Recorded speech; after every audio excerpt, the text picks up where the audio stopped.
نہ جاؤ حشم ہمارا ہے، نہ مال و زر ہے، نہ جاؤ حشم ہمارا ہے، مگر خدا کی عطا ہے قلم ہمارا ہے، مگر خدا کی عطا ہے قلم ہمارا ہے، اور علم کسی نے کسی کو دیا تھا خیبر میں، علم کسی نے کسی کو دیا تھا خیبر میں، وہ دن نوراج کا دن اب علم ہمارا ہے، علم کسی نے کسی کو دیا تھا خیبر میں، وہ دن نوراج کا دن اب علم ہمارا ہے، نہ مال و زر ہے۔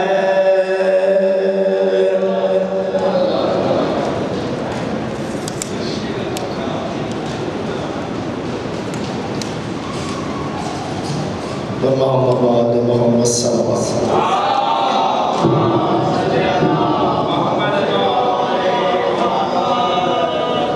جو حضرات باہر کھڑے ہیں ان سے گزارش ہے کہ فرش ادب میں تشریف لے آئیں، مجلس کا آغاز ہو چکا ہے، پھر بھی ایک مرتبہ صلی اللہ علیہ وسلم۔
مولا نے دین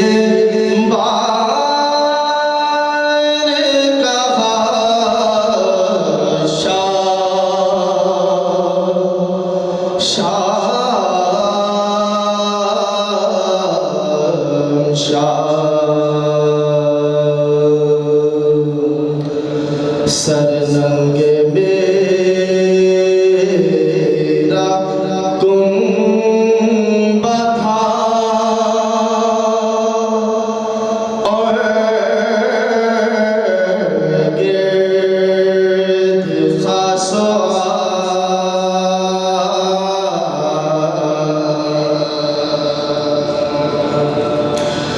بیوہ کے نام لے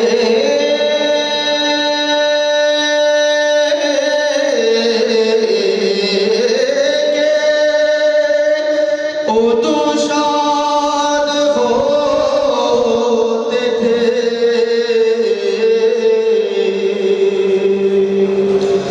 بیوہ کے نام لے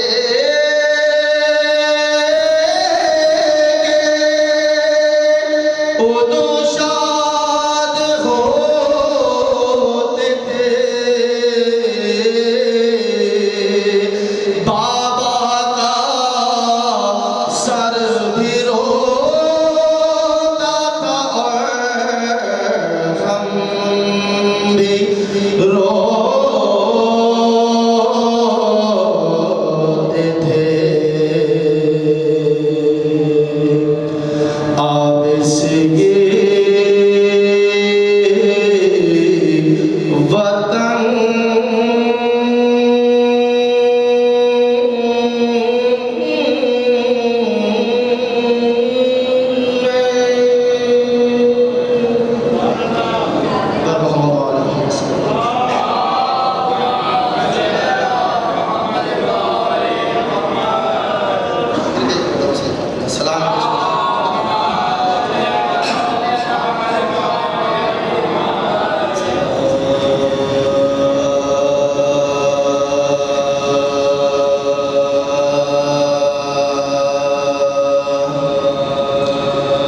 بے کسی کا شہر کی چرچا رہ گیا بے کسی کا شہر کی چرچا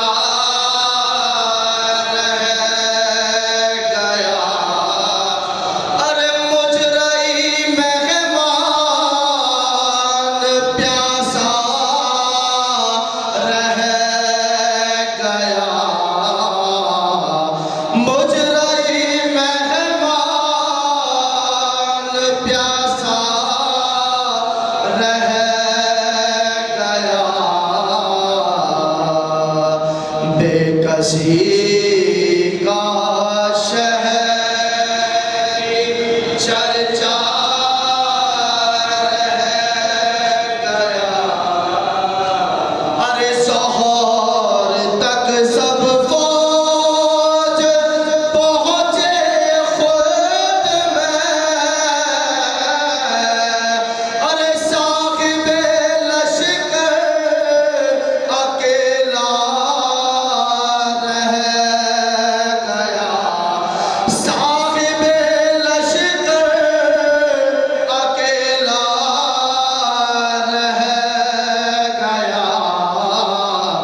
سب ہوئے سیراب تجھ سے اے خدا ارے قافلہ یثرب کا پیاسا رہ گیا قافلہ یثرب کا پیاسا رہ گیا ارے سفر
تولا زیادہ پھر بھی سلوات میں سلوات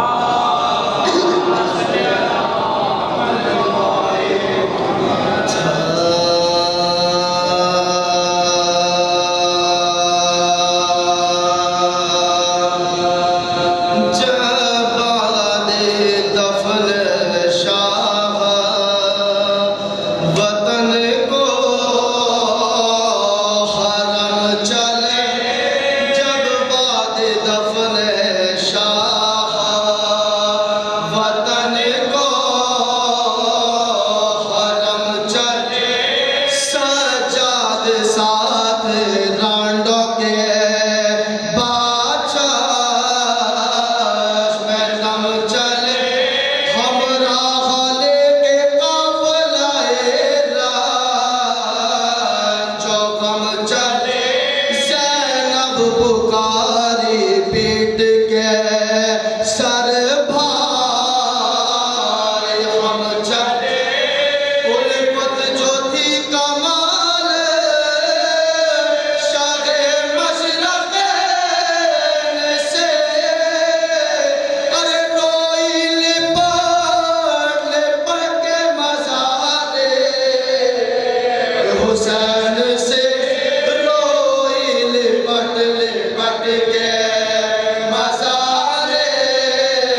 جس کلام کا مولانا نے مجھے دیا اس سے پہلے 4 مسئلے سمجھ گیا.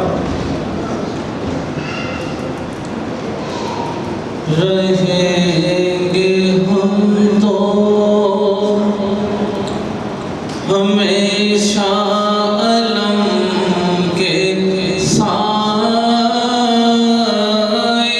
میں، رہیں گے ہم تو ہمیشہ علم کے سائے میں.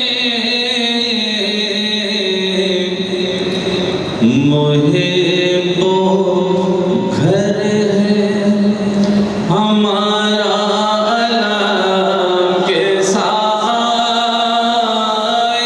میں،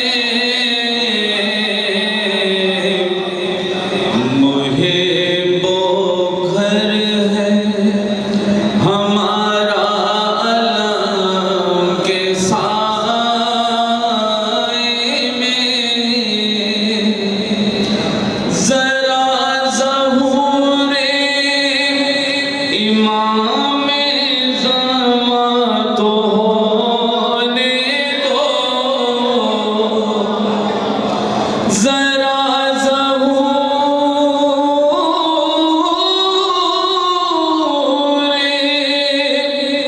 امام زمان تو ہونے دو، پھر ہوگا خانہ کعبہ علم کے سائے میں، پھر ہوگا خانہ کعبہ علم کے سائے میں. درود پڑھ دیجئے محمد و آلہ.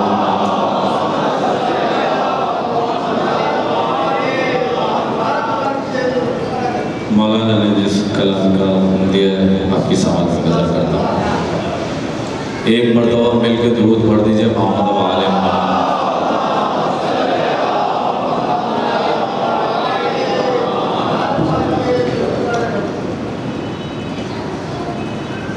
ایک عمل ہے میری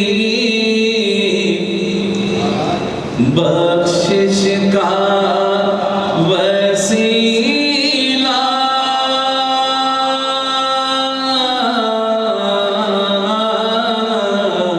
خالی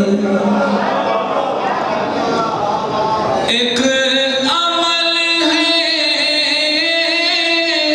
میری بخشش کا وسیلہ، خالی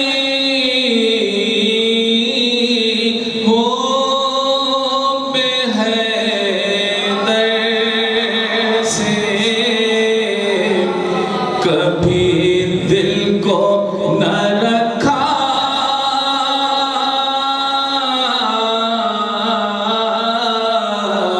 خالی ہو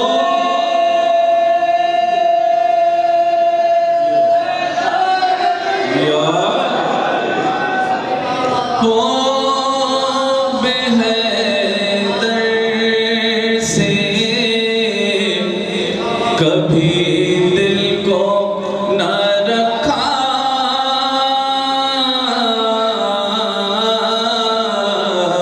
خالی. اور وہ جو سمجھیں گے مناسب